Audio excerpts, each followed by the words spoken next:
All right, now we're going to focus on the questions and answer choices for Passage 2 before we start reading Passage 2. So number 9, how did the government and the public respond to the energy crisis? So notice that there are different parts to this question. You want to make sure you address all parts. So how did the government and the public respond?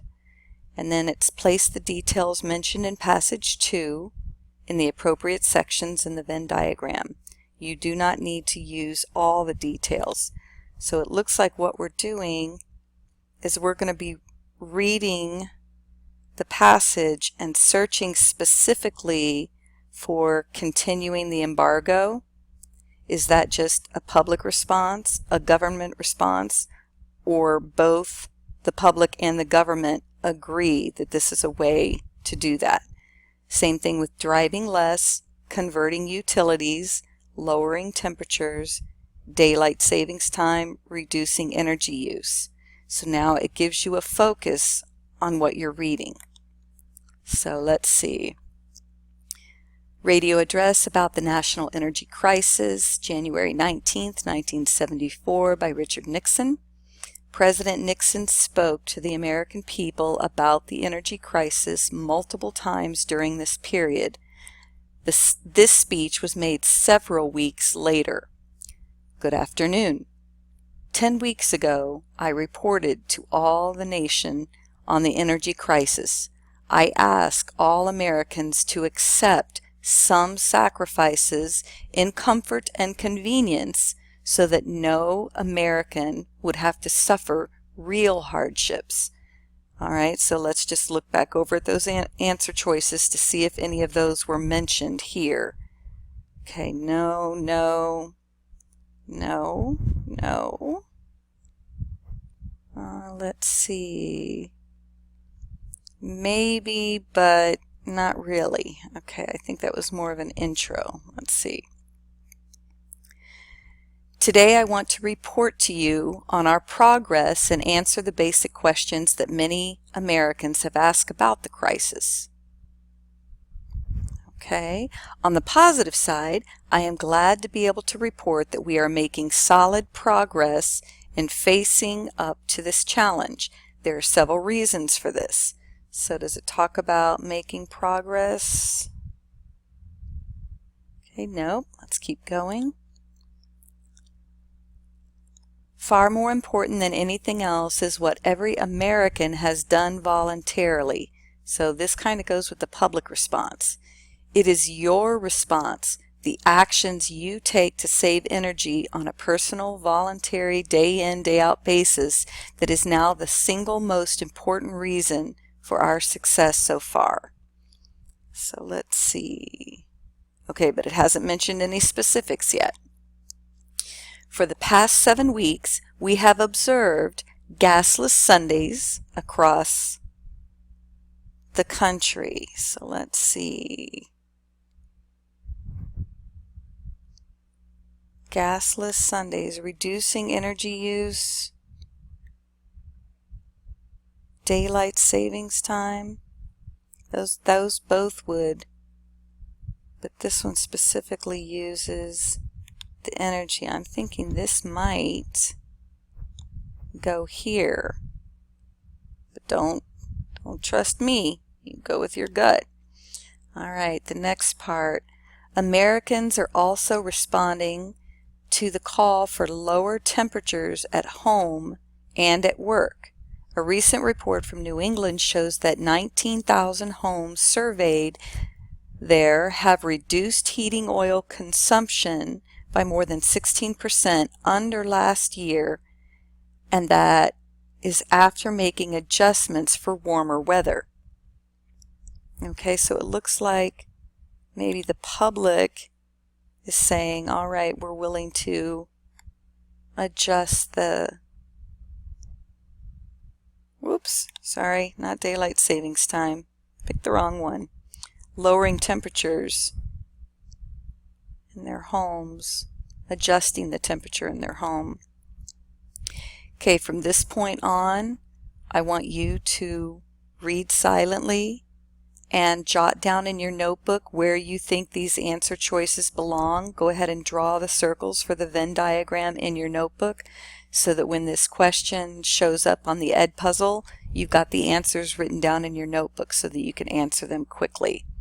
So again, you can either start reading from the beginning here and pause it whenever you need to, or start where we left off and read as you go and jot down answers as you get to it.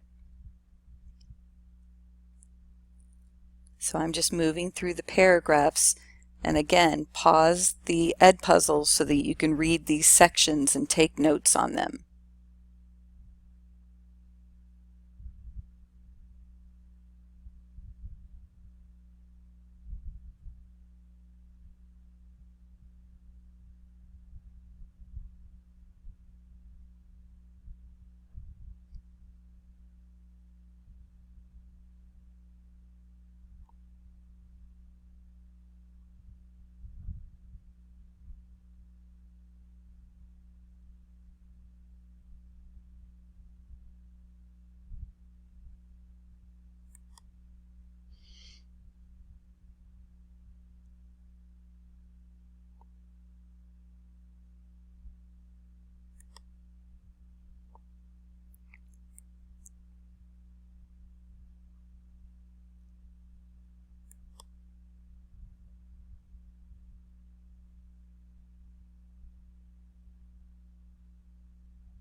So at this point, based on the notes that you've taken in your notebook, feel free to either go ahead and answer the question or hit rewatch and look through the passage again, or look through the passage, the hard copy that you have in front of you, and go ahead and answer this question. Then move on to the next Edpuzzle.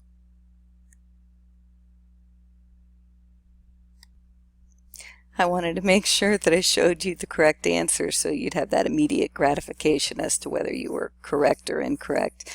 Or if you missed part of the question, you would see what the answers should have been. Okay, now you can move on to the next Edpuzzle.